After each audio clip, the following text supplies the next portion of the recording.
আল্লাহুম্মা ইন্নী আসআলুকা বিআন্নী আশহাদু আন্নাকা আল্লাহ লা ইলাহা ইল্লা আনতা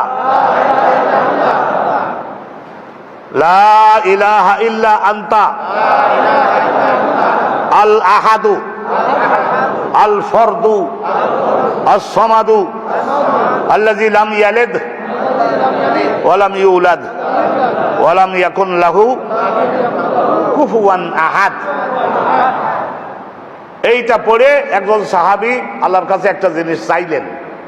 রাসূলুল্লাহ কাছে দাঁড়িয়ে ছিলেন, নবী শুনলেন, মুস্কি হাসলেন এবং বললেন যে কি করে শিখলো আল্লাহ আমার এই সাহাবী। রাসূলুল্লাহ বললেন, আল্লাহর কাছে সে প্রার্থনা করে বসেছে ইসমে আজম পড়ে, তার দোয়াটা এখনই আমি আকাশে দেখলাম কবুল হয়ে গেছে। আল্লাহুম্মা